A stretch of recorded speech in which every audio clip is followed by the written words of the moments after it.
슈아, 안녕하세요. 슈밍바TV 슈밍입니다. 오늘은 GTX-A 노선 중에서 남쪽 가장 끝에 위치한 동탄역, 이 동탄역에 대해서 이야기를 좀 해보겠습니다. 좀 더 정확히 이야기하자면 동탄 신도시와 경기 남부 신도시들을 비교하면서 지금까지의 흐름이 어땠었는지 객관적으로 한번 이야기를 해드리도록 하겠습니다.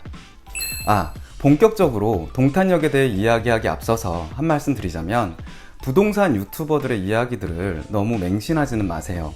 나름 전문가들의 분석이니까 도움이 될 수도 있겠지만 이 전문가들이 객관적인 분석만 하는 사람일지는 알 수가 없다는 겁니다. 아예 모르는 사람이면 분석이고 뭐고 할 것도 없겠지만 많은 정보와 데이터를 이용해서 분석이랍시고 하고 있는데 이게 본인이 하는 일이나 본인이 사는 지역에 유리하게 영상을 만들어서 바람잡이 역할을 하는 사람들이 꽤 많다는 거죠.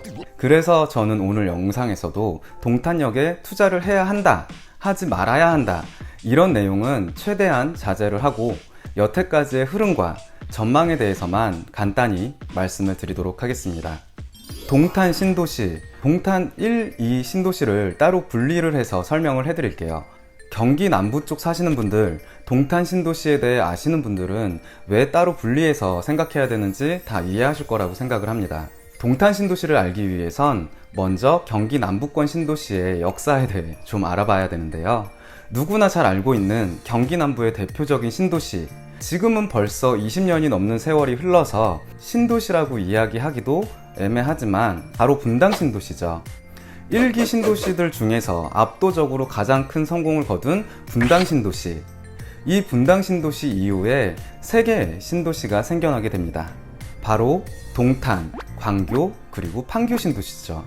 이 중 어찌 보면 가장 먼저 개발이 진행된 곳이 동탄 신도시입니다. 1신도시 말이죠. 앞에서 1과 2를 확실하게 구분해야 된다고 말씀을 드렸는데요. 그 이유는 1신도시와 2신도시는 확연하게 온도차가 컸기 때문입니다.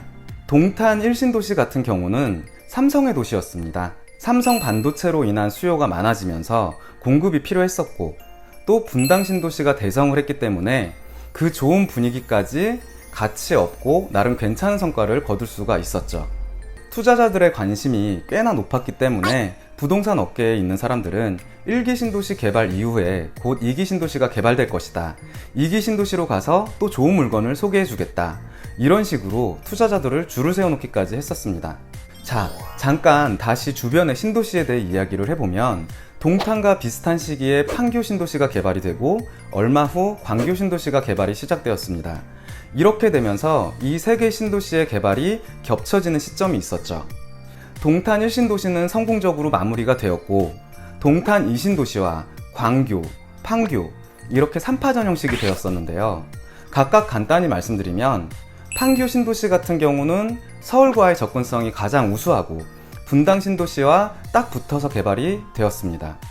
지리적인 이점도 있었고 경부고속도로 판교 IC, 신분당선 등 교통 또한 뛰어나고 그리고 다들 알고 계시겠지만 대단지 업무단지인 판교 테크노밸리까지 만들어지면서 가격이 저렴하진 않지만 투자자들에게 충분히 매력있는 지역으로 평가를 받았었습니다. 그리고 나머지 두 신도시, 바로 광교와 동탄, 이 두 지역을 직접 비교하는 경우가 많았는데요. 당시 상황을 비교해서 설명을 해드리자면 광교 신도시 같은 경우 신분당선이 들어가고 동탄 신도시 같은 경우는 GTX가 들어가기로 계획되어 있었습니다. GTX와 신분당선을 비교해서 어느 게 데일리 교통편으로 가치가 있을까, 이렇게 비교도 가능하겠고요. 다음으로 고속도로. 광교 신도시는 용인 서울간 고속도로, 그리고 동탄 신도시는 경부고속도로가 있죠. 우리나라 1번 고속도로인 경부를 끼고 있는 동탄이 조금 더 우세해 보이지만 아쉬운 건 거리입니다. 물리적 거리가 광교역에서 서울 진입하는 거에 비해 10km가량이 더 멀고 시간으로 봐도 대중교통 이동 시 거의 1시간 가까이 차이가 납니다. 향후 GTX가 개통된다 해도 GTX 운행 시간이 끝나고 택시를 타게 된다면 서울에서 동탄까지 돌아오는데 택시비만 5만 원이 훌쩍 넘어가 버린다는 거죠. 자, 이번엔 볼륨이나 개발 호재에 관해 한번 살펴볼까요? 일단 동탄 신도시는 무지무지하게 큽니다. 정말 크죠. 인구수로 1기 신도시 약 13만 5천 명, 2기 신도시 29만 명, 합쳐서 40만 명 정도를 계획하고 있는데요. 이에 비해 광교는 약 8만 명가량, 2기 신도시로만 비교한다고 해도 규모 면에서 거의 3배의 차이가 납니다. 향후 투자자가 아닌 실거주자가 30만 명이 육박하게 된다면 정말 동탄을 무시할 수는 없을 것 같습니다. 하지만 현재 상황은, 그리고 과거의 상황들은 그리 청사지는 아니었었죠. 앞서 말씀드린 것처럼 1기 신도시가 성공을 거두자 2기 신도시를 기다렸다가 앞다퉈 투자했던 투자자들은 공급에 비해 수요가 턱없이 부족하다는 걸 알게 되었고, 동탄 2신도시에 먹구름이 짙게 끼게 됐습니다. 결국 몇몇 시행사들은 이런저런 핑계로 분양 시기를 늦추는 등 불안한 행보를 하기 시작했죠. 과잉 공급에 관한 문제는 아파트뿐만이 아니었습니다. 경기 남부의 새로운 3개의 신도시인 판교, 광교, 동탄에는 다 테크노밸리가 계획되어 있는데요. 가장 대표적인 테크노밸리는 다들 아시다시피 판교 테크노밸리겠죠. 동탄 테크노밸리는 규모 면에서 판교 테크노밸리의 2배 정도 큰 규모를 자랑합니다. 광교 테크노밸리는 그에 비해 규모가 조금 작은데요. 작지만 잘 가동되고 있는 광교 테크노밸리와는 다르게 동탄 테크노밸리는 현대다이모스, 한미약품 이 정도 외에는 대기업들의 유치도 잘 되고 있지 않고 있고요. 중소기업의 유치 또한 만만치 않아 보이죠. 이미 제대로 자리를 잡은, 교통 또한 훌륭한 판교 테크노밸리가 제2, 제3 테크노밸리를 개발하면서 동탄 테크노밸리는 추가적인 기업 유치에 있어서 더 어려움이 있지 않을까 싶습니다. 광교 같은 경우 테크노밸리의 볼륨은 크지 않지만 법조타운이라든지 경기도청 신청사 이전 등 테크노밸리 외 개발, 그리고 근처 경기대, 아주대 등도 있어서 수요와 공급이 균형 있게 돌아가는 데 비해 동탄의 경우 주거나 업무단지 모두 과잉 공급이 아니냐는 이야기들이 있죠. 자, 마지막으로 상권에 대해 이야기해 보도록 하겠습니다. 광교 신도시 같은 경우는 상권이 크게 3지역으로 나뉘어져 있죠. 신분당선 역사 중심으로 상권이 형성되어 있는데요. 일단 상현역 앞에 상권, 앞서 말씀드린 법조단지가 바로 상현역 인근으로 들어갑니다. 상현역 앞에 상권은 주로 식당, 카페 등 먹자촌 형태로 이제는 완전하게 자리를 잡은 모습이고요. 두 번째로 광교역, 경기대역 앞에 상권으로 역 이름에서도 알 수 있듯이 경기대학교에서 광교역으로 가는 길에 형성되어 있습니다.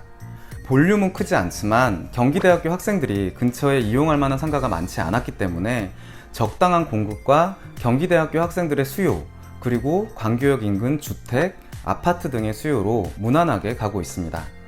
자, 마지막으로 광교 신도시의 가장 핵심이라고 할 수 있는 광교 중앙역 인근 상권을 한번 살펴보겠습니다.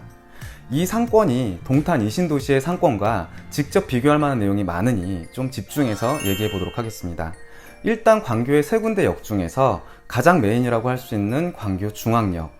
광교 중앙역 인근 개발 현황을 살펴보면 크게 3가지 정도로 이야기할 수 있겠죠. 그중 가장 큰 호재는 아직 미완성이긴 하지만 경기도청 신청사가 아닐까 싶습니다. 광교 신도시 개발 초창기에 아비뉴 프랑이나 월드마크 상가가 광교 중앙역, 도청 신청사 바로 앞쪽으로 일찌감치 만들어졌지만 주거시설 외의 큰 개발들이 미완성된 시점이었기 때문에 이 상가들은 초반에 고전을 할 수밖에 없었습니다. 광교 신도시 같은 경우 개발 초창기에 신분당선이 바로 연장되면서 정자, 강남까지 빠르게 이동할 수가 있었기 때문에 소위 이야기하는 빨대 효과로 인해서 앞서 말씀드린 상가들이 더 고전을 할 수밖에 없었죠. 현재는 수원 컨벤션 센터라든지 갤러리아 백화점 등이 생겨나면서 광교 중앙역 인근 상권이 조금씩 자리를 잡아가고 있는 모양새입니다. 맞은편에는 2231세대 중흥 S클래스 대단지 아파트가 2019년에 준공이 되면서 광교 호수공원 라인을 따라 600여 호실의 스트리트형 상가, 어뮤즈스퀘어까지 정말 웅장하게 상권이 형성되고 있죠. 그리고 광교 신도시 하면 빼놓을 수 없는 광교 호수공원. 광교 호수공원을 둘러싼 호수공원 상권까지 정말 엄청난 상권이 형성되고 있습니다. 하지만 광교 중앙역 인근 아파트나 오피스텔 등의 단지 내 상가와 복합 상가 등 상가의 개수가 적지 않다는 게 조금은 불안한 점이 아닌가 싶네요. 실제로 현재 중흥 S클래스 단지 내 상가인 어뮤즈스퀘어만 하더라도 공실 비율이 엄청나죠. 조만간 광교 신도시의 마지막 퍼즐을 완성할 경기도청 신청사 등 행정타운이 들어선 후 과연 상권이 안정적으로 돌아갈지, 지금 같은 상황이 이어질지는 조금 더 지켜봐야 알 수 있을 것 같습니다. 자, 그럼 동탄의 상권은 어떨까요? 동탄 이신도시 상권 중 가장 기대가 되는 상권은 당연히 동탄역 인근 상권이겠죠. 동탄역을 중심으로 롯데타운과 그 외의 상가들로 상권이 형성되어 있는데요. 동탄역을 이용하기 위해 집중될 수밖에 없는 동탄 이신도시의 엄청난 수요에 비해 과하지 않은 적당한 수준의 상업시설이 아닌가 싶습니다. 그 외에 많이 언급되고 있는 게 바로 동탄 호수공원 상권인데요. 호수공원 쪽에 투자를 하신 분들은 좀 불편하게 생각되실 수도 있겠지만 동탄역 인근 상권에 비해선 많이 떨어지지 않나 생각합니다. 동탄 호수공원 인근 거주자나 투자자분들은 광교 호수공원과 비교를 하면서 가치를 높이고 있지만, 사실 광교 호수공원과 동탄 호수공원은 적당한 비교 대상이 아니라고 생각합니다. 광교 호수공원은 광교 중앙역과 도보로 불과 5분에서 10분 정도의 거리이고, 동탄 호수공원은 동탄역까지의 거리가 자차로 15분에서 20분 정도의 거리죠. 동탄 호수공원 쪽의 가치를 높이려는 분들은 동탄역 인근 상권 또한 빨대 효과로 인해 외부로 빠져나가서 힘들 것이다 라고 이야기를 하고 있지만, 물리적 거리나 전철의 종류에 따른 한계가 있기 때문에 동탄역 인근 상권은 빨대 효과가 그리 크진 않을 것 같다고 생각합니다. 오히려 동탄 이신도시의 수요와 그 인근 향남이나 발안, 봉담, 병점 등의 수요를 끌어모아서 큰 문제 없이 잘 돌아가지 않을까 싶은데요. 이야기가 나온 김에 더 민감한 부분인 아파트에 대해서도 같이 말씀을 드리자면, 같은 동탄 이신도시면서도 서로 경쟁 구도가 형성이 된 동탄역 앞의 아파트와 동탄 호수공원 인근 아파트인데요. 사실 이게 비교 대상이 될 수 없다고 생각합니다. 동탄역 인근 시범단지의 경우 진작 매매가가 쭉쭉 올라간 반면, 동탄 호수공원 인근 아파트의 경우 동탄역과의 거리 때문에 그렇게 긍정적이지도 않았으며 현재도 그리 밝지만은 않습니다. 그 주변 업자나 그쪽 투자자들에 의한 소문, 그리고 그쪽을 띄우기 위한 부동산 유튜버, 그리고 포스팅 등으로 동탄역과 비슷한 수준의 가치, 심지어 그 이상의 가치를 이야기하고 있지만, 실거래가라고 하기에는 좀 무리가 있어 보이는 분양권 거래 내용을 이야기한다든지 거품이 잔뜩 낀 듯한 말장난, 현혹들이 많아 보입니다. 트램이 설치가 되면 그나마 지금보다는 희망적일 순 있겠으나, 그렇다 하더라도 동탄역 인근과 비교하는 건 무리가 있지 않을까 싶습니다. 호수공원의 뛰어난 뷰보다 더 중요한 건 당연히 교통이니까요. 광교 호수공원 앞 에일리넷들, 중흥 S클래스 등은 뷰만 좋은 게 아니라 교통까지 받쳐준다라는 게 차이가 있기 때문에 광교 호수공원을 갖다 붙이면 안 될 얘기라는 거죠.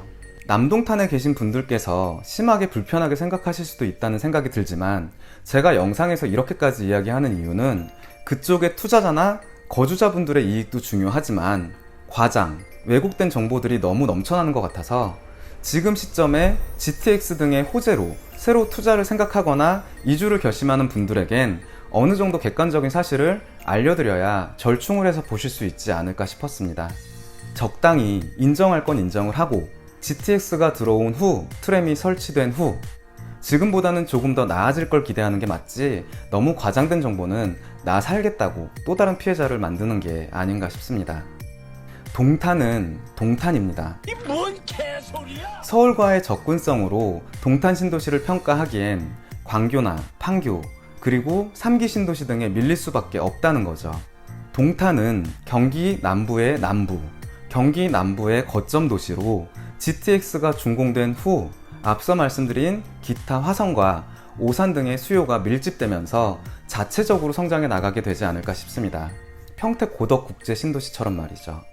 아무튼 GTX 노선 중 가장 고평가되고 있는 A 노선이 확정된 만큼 동탄 이신도시의 암흑기가 끝나고 새바람이 불길 기원하면서 오늘 영상 마치도록 하겠습니다.